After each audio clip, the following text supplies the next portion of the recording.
ইরানের বিরুদ্ধে কি সার্জিক্যাল স্ট্রাইক চালাতে যাচ্ছে যুক্তরাষ্ট্র? পারমাণবিক বোমা তৈরি করা ছাড়া কি আর কোনো পথ নেই ইরানের কাছে? কারণ ইরানের সর্বোচ্চ ধর্মীয় নেতা আয়াতুল্লাহ আলী খামেনিকে উৎখাতের জন্য ব্যাপক ষড়যন্ত্রমূলক নকশা তৈরি করেছে ইসরায়েল ও যুক্তরাষ্ট্র। বিশ্লেষকরা বলছেন, ইহুদিবাদীদের ক্রমবর্ধমান হুমকির মধ্যে পারমাণবিক অস্ত্র তৈরিই হবে ইরানের একমাত্র পথ। তাহলে কোন দিকে মোড় নিচ্ছে মধ্যপ্রাচ্য পরিস্থিতি? ট্রাম্প কি ইরানের বিরুদ্ধে সরাসরি যুদ্ধের ঝুঁকি নেবেন?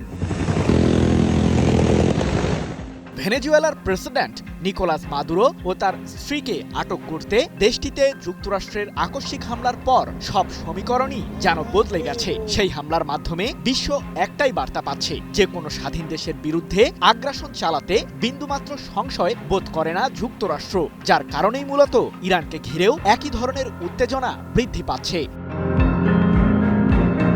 ইরানের বিরুদ্ধে যুক্তরাষ্ট্র সহ পশ্চিমাদের বাণিজ্যিক নিষেধাজ্ঞার ফলে আয়াতুল্লাহ আলী খামেনির দেশটিতে চরম অর্থনৈতিক মন্দা ও মুদ্রাস্ফীতি দেখা দিয়েছে। এমন পরিস্থিতিতে ইরান জুড়ে মাথাচাড়া দিয়েছে ব্যবসায়ী সহ সাধারণ মানুষের তুমুল বিক্ষোভ। তবে সেই বিক্ষোভকে কিছুটা ভিন্ন নজরেই দেখছেন ইরানের গোয়েন্দারা, কারণ চলমান এই বিক্ষোভকে ঘিরে বেশ শক্তিশালী হুমকি দিয়েছেন মার্কিন প্রেসিডেন্ট ডোনাল্ড ট্রাম্প।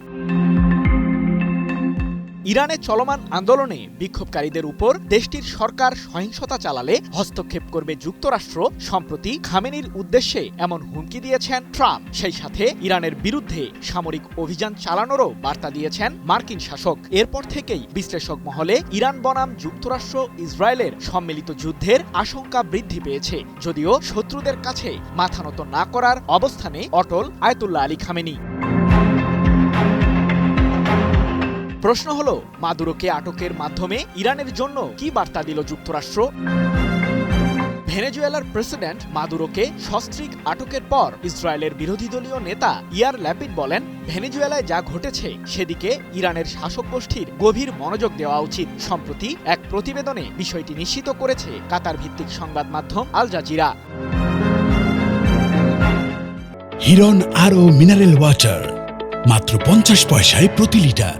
এদিকে বিশ্লেষকদের দাবি, মাদুরোর বিরুদ্ধে ট্রাম্পের পদক্ষেপ ইরানের সাথে যুক্তরাষ্ট্রের যুদ্ধের সম্ভাবনা বাড়িয়ে তুলবে। এ সম্পর্কে মার্কিন think tank national Iranian American কাউন্সিলের প্রেসিডেন্ট জামাল আবদি বলেছেন, ট্রাম্প সার্জিক্যাল স্ট্রাইকের প্রতি আকৃষ্ট হচ্ছেন। মাদুরোকে আটকের পর যুক্তরাষ্ট্র এমন কিছু করতে পারে যা ইরানের বিরুদ্ধে সামরিক পদক্ষেপের সূত্রপাত ঘটাবে।